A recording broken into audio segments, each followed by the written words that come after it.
Here's a small segment from the Pre-Patch Podcast. Enjoy.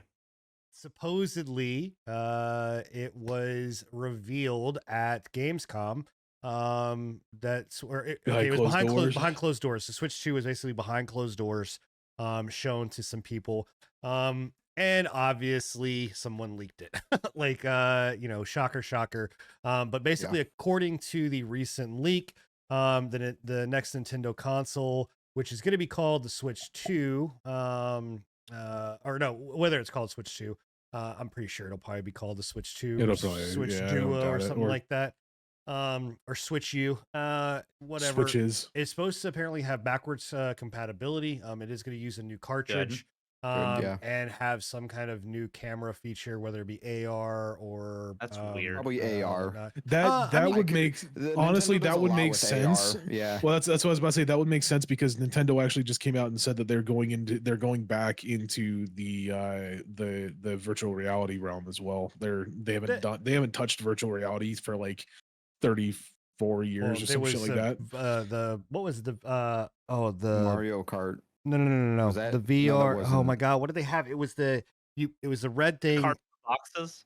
The cardboard. Well, yeah, I know what you're talking about, no, right? No. This was like a Virtual Boy is what it was called, and it was a red console that had these legs. And you like put it to your face, and it had all these red lines. And the reason they stopped selling it was because if you played it for too long, it would permanently damage your eyes.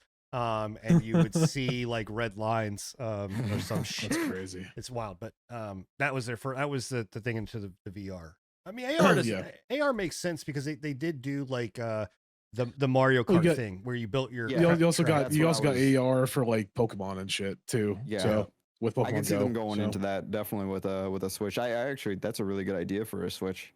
Yep. So I mean, we're still gonna have to wait until 2024. There is supposedly they're going to say that they said that due to the leak, Nintendo is supposed to launch or announce something before the end of the year about this game, about the system.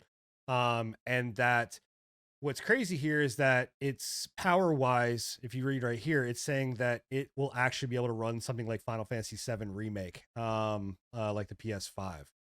Which that's always been a big contention point. No, it doesn't say that it was able to run something like Final Fantasy VII Remake. It says the Switch was able to run Final Fantasy VII Remake. That's what I said.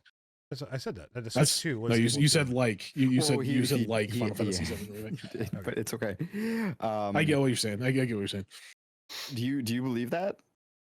I don't know. I mean, yeah. I don't think No. that I don't believe that. I do. They're because- not going to be able to put that amount of power in that small What is their package. definition of run? You know, I can run anything on a Unless Game they Boy. are going into the direction where the docking station has like an additional like GPU processor on it, I do not see them. Or they have it set up so that the docking station itself is the console, and then it just streams the game to the handheld device. It's very possible. Yeah. So they're gonna go to the PS5 the PS Portal route, or whatever the fuck route. I don't know. It'd be shipped with the console instead of being an accessory. I think that it could be possibly done. I mean, if you think about this, so if the console launches next year, right? Next year, we're also supposed to be getting the rumored PS5 Pro, which would be the half step. I mean, Nintendo is always behind the curve of the current gen console, so that would be the current gen now. I mean, we can't forget to also Call of Duty is supposed to be coming to Nintendo, so maybe this was their plans. That would be jumping from 720p to I know, like 1440p and 4K. Like I don't see them doing that level of a fidelity jump. I don't know. That's what I was going to point out. Is generation. Like that's what I was going to point out is like we're talking like Final Fantasy VII Remake in its full quality, right? Like we already know that the ports to Nintendo, right? Ports to Nintendo Switch right now don't look great. Like the Witcher 3 port is not great. Look at what so if I mean, yes, if we're talking ports, but I think that if we're talking a company working very closely with Nintendo to be able to make it. I mean, if you look at something like Zelda Tears of the Kingdom and some of the other games that have been put out on the Switch, they do. I mean, even currently, they still look beautiful. Like the game still looks extremely well. But I those are understand it's a first party. Nintendo made. I know that I'm saying that they're first party, but I'm saying if Square or these other companies are working very closely hand in hand with them to make sure that these games run well, I don't think it's impossible to say that it's not doable. I'm sorry. I have to down to a porting developer. I have to let my inner Nintendo fanboy out. How dare you say anything bad about the Nintendo Switch? The Nintendo Switch is an amazing console.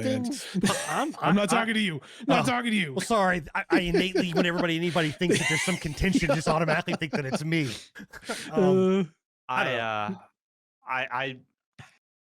If the Switch 2 does have the power to run things on like a PS3 current level, then yes, I could see third-party developers doing that. As of right now, that is not something that it would run third-party developers into the issue that they're having with the Xbox Series S, where an underpowered console is holding back the potential of new games coming out. Well, and that could be, I mean, that could be Nintendo looking at the X or the S and saying like, hey, look, like this is a problem. Like, and especially now, like, I know that it's crazy to think that Call of Duty would push this, but Nintendo's never really had the ability, aside from a long time ago, to have Call of Duty. If Microsoft's going, hey, you can have Call of Duty, but you need to have a system that's going to run it. Right. But okay, I'm talking about real Call of Duty. Let's not but like you can have this. It's real. Shut up, Scruffy. Anyway, it had Black Ops on the Wii, man.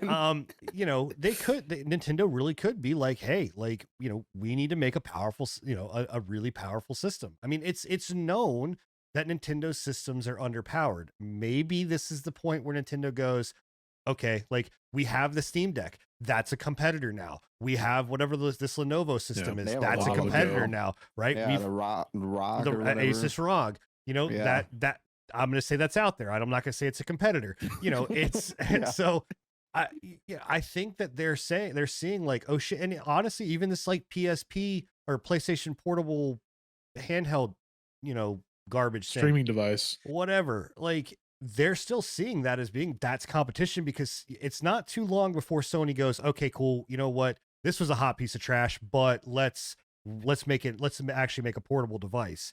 So maybe Nintendo really is going, hey, we need to step it up. Yeah, I hope so.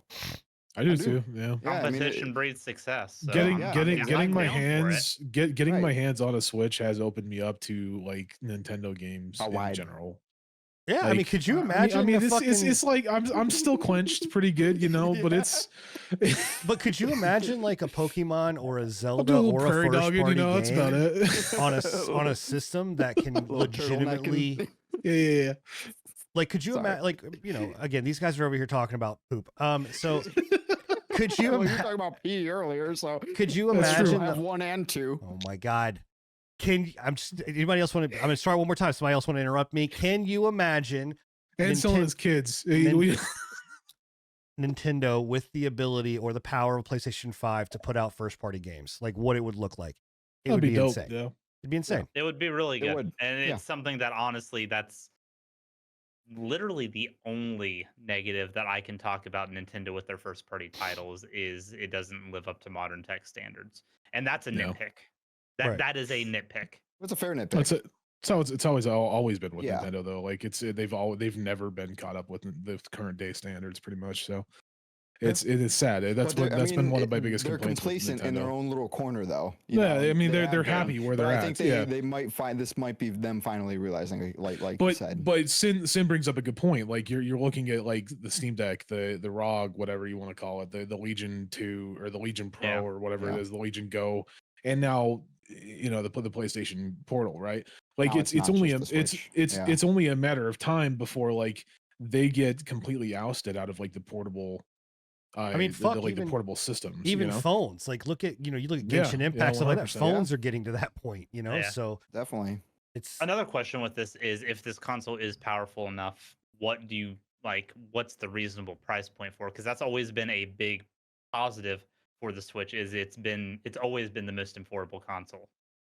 They had multiple versions, like the Lite was even the more Lite and the affordable. OLED, and they've all been like cheaper than what the Xbox. I think they would Xbox have to S or X honestly. or the I think they PlayStation would have 5 to are. honestly stick around that same like $200-$300 price range, honestly, because they'd have to compete with the Steam Deck, right? Like you'd have to compete. That's their direct. I mean, the top end right Steam Deck is 500. It's 500, But like the baseline top end is 3. Top end Steam Deck though, I think the biggest thing you're paying for is the SSD and the screen, right? Like the that's screen, right. yeah, the SSD and the Right. screen, So, and I'd don't say they 4 have?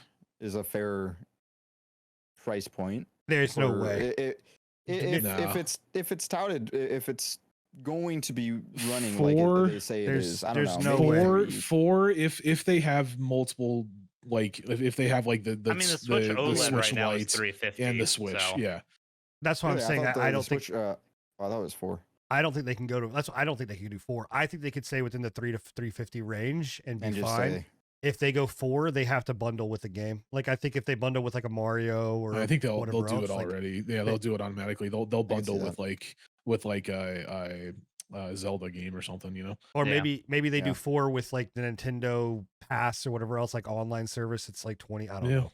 Something like that. Yeah. Maybe. I don't know. It's something to think about, and I would like to see Nintendo pushing into that market, but I also like they need to stick to their niche because I don't think, given how they've done their consoles right now, that they have the ground to be able to compete in the Xbox PlayStation market. They have to stay like that unique aspect of it. I mean, their first party games will carry them heavy, but I have concerns that a more expensive console in that line would be a detriment to the company overall. Yeah. Hey, I hope you enjoyed the patch notes. And if you want to see more from the Pre-Patch Podcast, don't forget to check us out live every Thursday night at 10:30 p.m. Eastern, or at anchor.fm/Pre-Patch Podcast, or wherever podcasts are listened to. Hope to see you there. Much love.